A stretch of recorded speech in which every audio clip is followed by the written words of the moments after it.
ele concentra na hipófise, na tireoide, nos rins, baço. Então, assim, não tem nenhum efeito importante na hipófise. Sobre a tireoide, tem uma incidência de aproximadamente 3% de hipotireoidismo. É comum a supressão transitória da medula, linfopenia comum, raramente leucemia e neodisplasia e raramente insuficiência renal e toxicidade hepática. Os efeitos agudos que eles tiveram, a maioria foi náusea, um pouco de vômito, de dor abdominal e uma queda transitória e pequena de cabelo. Isso aqui é uma resposta, eles colocaram, fizeram um pool de todos os pacientes dele ao longo de 24 meses e mostraram então como é que foi a resposta da hemoglobina ao longo das doses e até 24 meses ela baixou um pouco e a partir do final do tratamento ela começou a subir ao nível normal. Não teve muito pouco pela toxicidade 3 em relação à taxa de hemoglobina. Em relação ao leucócito, houve uma queda importante, mas não tanto, de grau 3, foi só 1,3% dos pacientes. Novamente, após o tempo do tratamento, ele começa a subir novamente. E a plaqueta, a mesma coisa, a única diferença é que com a plaqueta, grau 3 foi bastante similar ao que conseguiu no leucócito, mas grau 4 teve um pouquinho, é o único parâmetro que chegou a grau 4. Mas esses para-efeitos são facilmente manejáveis.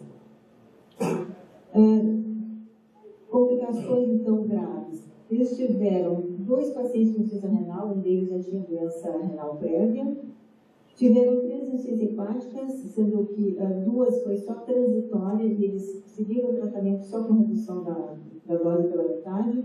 E uma paciente lá evoluiu para óbito.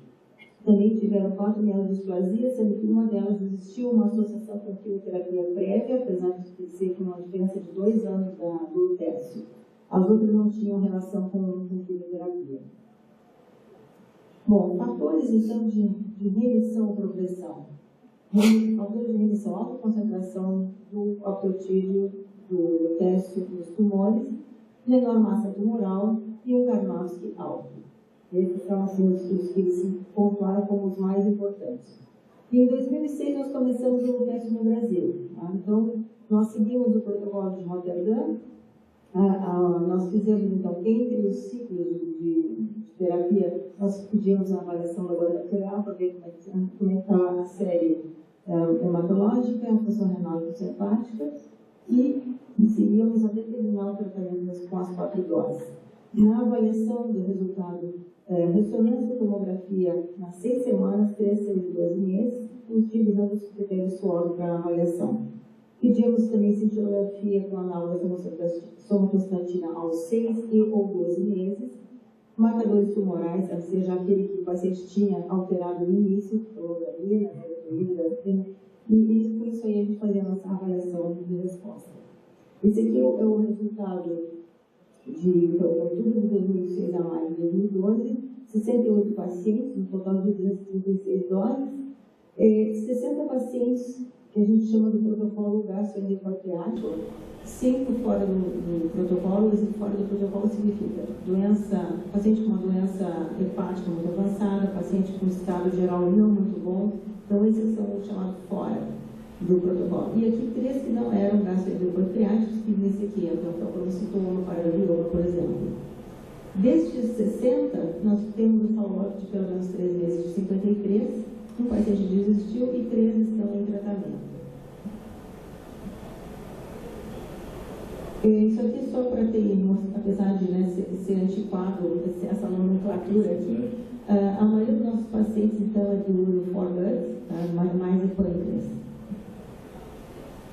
E aqui, em relação nos nossos pacientes aqui, a escala de Crane, que é a escala que classifica o grau de concentração do optroscan nos tumores com base na captação hepática. Então, a maioria dos nossos pacientes era paciente com grau 4, ou seja, a captação tumoral muito maior do que a captação hepática. Esse é um fator positivo para melhor resposta. Um grupo menor, então, com uma captação grau 3, que é um pouco maior que fígado, e poucos com esse grau 2, que é uma captação igual ao fígado. Os nossos resultados, então, ao desses 53 pacientes ao final de 3 meses, foi nenhuma remissão completa, resposta parcial 34%, resposta menor em 20%, estabilização da doença em 24% e progressão em 20%. Então, a gente tem quase aqui 80%, 79% de resposta positiva ao que é oferecido a esse paciente portador do tumor endócrino. Então, aqui só demonstrando, então, a comparação das remissões mais estabilização de doença contra a progressão. Nossos pacientes tiveram 19% de vômito, 5% de 19% de náusea, 5% de vômito e 7% de dor. Em relação à parte hematológica, não tivemos nada de grau 3 e 4 em relação à hemoglobina, leucócitos grau 3 em 0,7% em um paciente na realidade, e plaquetas em um paciente grau 3 e um paciente grau 4, até seguindo o mesmo modelo que a Holanda teve. Nós tivemos alguns efeitos colaterais graves. Teve um paciente que teve uma mielodisplasia, uma panstopenia, uma paciente que teve concomitantemente, depois da segunda dose, um câncer de mama. Então, essa paciente, ela interrompeu o tratamento, então, após a segunda dose, foi tratar o câncer e, nesse caminho, ela desenvolveu essa panstopenia. Até hoje, a gente não sabe se isso estava relacionado a alguma coisa autoimune em relação a próximos expansores que ela usou, se somos nós ou o quê, né? Para efeito grave hepático, uma paciente que estava fora do protocolo com uma massa de comprometimento hepático muito extenso, ela evoluiu, progrediu rapidamente com essas lesões e foi ao óbito após uma única dose de sangue. Não tivemos nenhuma insuficiência renal. Esse aqui é um exemplo de um paciente, uma mulher de 43 anos, carcinoma neurológico diferenciado de pâncreas, primeira dose, terceira dose. Então, após a terceira dose, ela já tinha uma diminuição muito importante da concentração do radiofármaco nos tumores. E aqui a demonstração radiológica com uma diminuição de tamanho, ainda sutil, mas promissora. Isso aqui é uma avaliação de 3 meses. Esse aqui é um paciente que trouxe só a imagem durante a terapia, que foi uma resposta assim, muito impressionante, a quantidade de tumor que tinha inicialmente, e à medida que a gente dava as doses, ele teve uma resposta de abismada. Isso aqui não é o nosso dia a dia, nosso dia a dia demora um pouco mais.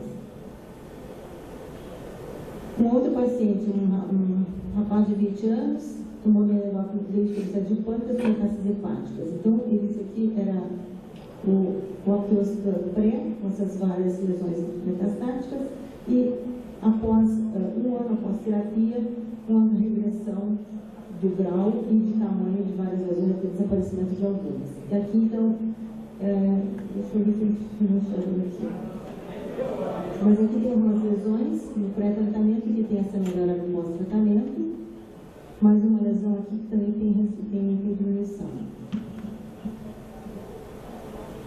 Esse aqui é um paciente que fez tratamento das 4 doses, lá na época que não tinha ainda no Brasil, o paciente era então mandado, eram criados os pacientes e mandavam para o outro.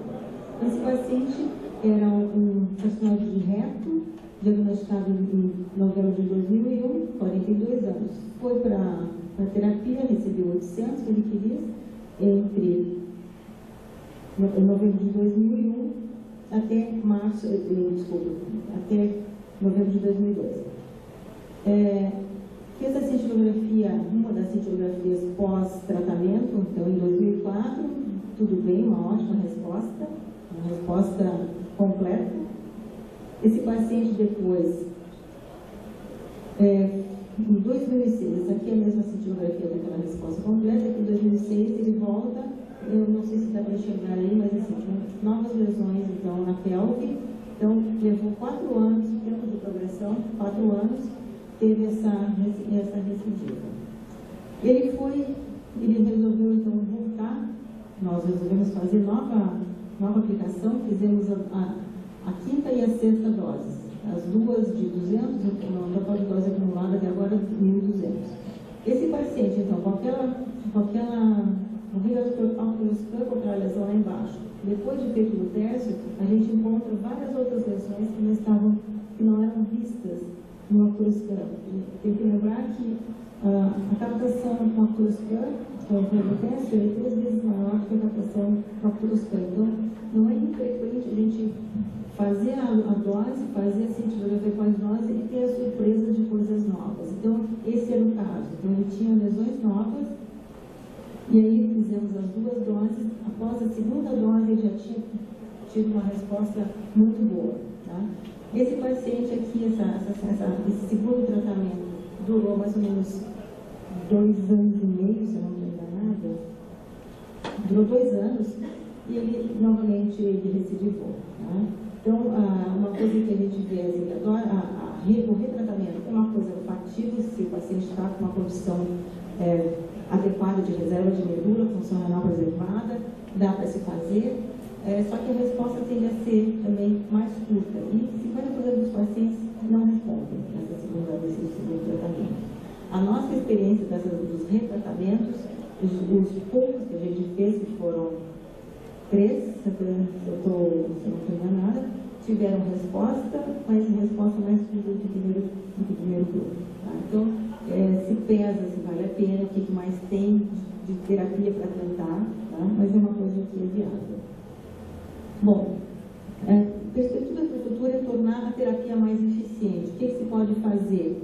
Combinação de radiofármacos, ítrio e tércio, combinação com outras terapias, tentar sunitinib, sorafenib com o lutésio, né? Então, assim, existem várias coisas aí desenhadas, mas não tem nada de definitivo sobre se vale a pena ou se não vale a pena. Dosimetria personalizada, tá? A densitometria com base em densidade de receptores, utilizando o PET-CT 68, administração interarterial e uma modificação no tipo de avaliação de resposta terapêutica que a gente tem hoje, que a gente usa hoje. Em relação, então, à combinação de radiofármacos, a Marianne John, que é do grupo de Rotterdam, mostrou alguns dados que a maior penetração do ítrio sobre o lutésio tem um maior efeito crossfire e pelo tamanho, pela penetração de 1,2 milímetros, 12 milímetros, ele tende a tratar melhor os tumores grandes. E quanto ao lutésio, pela penetração mais curta, ele teria uma melhor resposta nos tumores pequenos e provavelmente também uma menor radiação ao glomérulo. Aqui está uma demonstração que o lutésio, lesões nesse intervalo aqui, 50 milímetros a 0,1 milímetro ou a 1 milímetro, o lutésio até consegue dar bem conta do negócio.